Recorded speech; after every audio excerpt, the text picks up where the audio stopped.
नाही आता ते यांच्यामुळे झालं ना, ते आजी म्हणून ते ड्रोन बारीक होता ना, बारीक. तर ही बारीकच होती, तिला वयच्या आधीच लवकर म्हणायचं झालं, 18-19 वय झालं असं. वर्षाच्या आत झाला का रोहन तो. आणि मग रोहन झाला म्हणल्यावर मग त्याचे दिवस सुद्धा भरले नव्हते.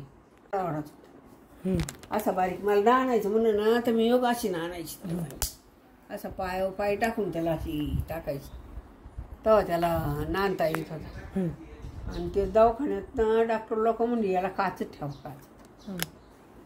मी नाही ठेवला काचत. मी म्हणलं मी किती त्याचं हे करीन, पण मला नाही काचत ठेवायचं. नाही ठेवला मी काचत ठेवला, घरी आणला. घरी आणल्यावर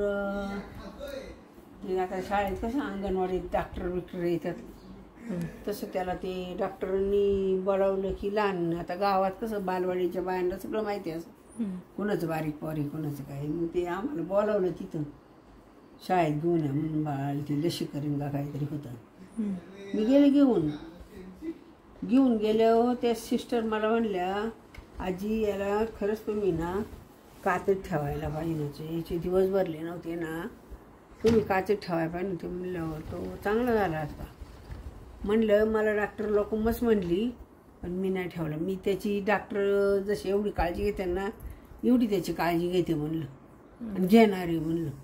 आणि दुसऱ्या महिन्याला त्याला न्यायला अगं, आता त्याची तेवढी काळजीच घेत होते मी म्हणल्यावर. मग त्याची तब्येत चांगली झाली, सांभाळला असा चांगला. त्या बाया म्हणल्या की खरंच मानल्या तसंच आहे बाबा. कसं झालं, 1-6 महिन्यात त्याची तब्येत अशी बारी झाली. मग ते दूध बीत प्यायला असं हे करायचं, इतका व्हायचा द्यायचा ना, रडायचा. पण तो मारल्याशिवाय असा गोठच गळीत नसा. त्याच्या अशा मी पायाला येऊ की ताचे आणायचे, असं हाणलं ना, चमच्याने दूध ओतलं की तेवढ्या पुरतात गोटायचं, नाही तर निस्ताच बोंबलायचं. असा रोवून होता, लई येड्यावानी केलं ते लहान वाटायचं मरून.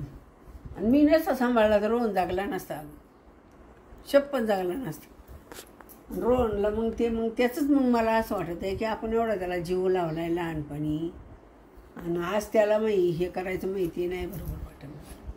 त्याच्या आईने त्याला काजळ घातलं नाही का, गंध लावला नाही का, आंघोळ घातली नाही. आता तुझी आई कशी सर्व्हिसला होती म्हणून तिला करायला येत नव्हतं, म्हातारी करायची तुमची. तसं ती मग घरी असून तिला काही जमतच नव्हतं. या बाळाला काय करावं आणि कसं पाजावं कसं घालावं तेच समजत नव्हतं ना. वयाच्या आधी झालं म्हणल्यावर ते तिला काहीच सुचत नव्हतं. आणि आई नाही म्हणले, आईचे संस्कार काहीच नाही ना तिला. म्हणलं कसं कळन तिला, सांग बरं. मग म्हणून ते आपण त्याला एवढं जीव लावून ठेवलं ना. मग आता श्रेयसला नाही एवढं मी हे केलं, पण रोहनला लई केलं. तशी आता ही बाकीची जरी येत ना, एवढं नाही त्यांचं केलं मी. पण एवढं फार प्रत्यक्ष मलाच फार दूध पाजणं, मलाच आमकं करणं, त्यांच्या आया त्यांना करून घालायच्या कशा होईना. नाही जरी केलं तर आपण सांगायचं असं कर तसं कर, पण हे नाही केलं. नाणलं धुणलं सगळं केलं त्यांचं बी, पण एवढं हे नाही केलं. रोहन केलं झालंय असंच मी रोहनचं पालन पोषण केलं माहिती आहे का. त्यामुळे तो विसरत नाही. तुला कसं आजीला विसरावं एवढं तसं त्याचं झालेलं आहे लहानपणापासून.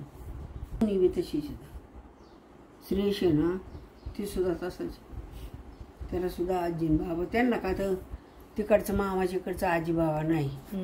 मग कोणते आजी बाबाच आहे, त्यांना त्यांचीच आई आजी बाबा आहेत ना. तसं छकुली जाईल त्यांना सुद्धा. आता तुम्हाला कसं तुमच्या आजी बाबा आहेत, तसं त्यांना सुद्धा तिकडचे आजी बाबा नव्हते ना. मग त्यांना बी हीच आजी बाबा आपण वाटत आहेत ना, असं होतं का नाही. आता तुमची तर इकडं आल्यावर ही आजी बाबा आहेत, मामाच्याकडे गेलं तर ती आजी बाबा आहेत, असं आहे ना. तसं त्यांना तिकडची नाही म्हणलं, हीच आली ना बाबा. असावं कुणालाही असावं. कसं आहे की लहान मुलांना सुद्धा आजी बाबा पाहिजेलच.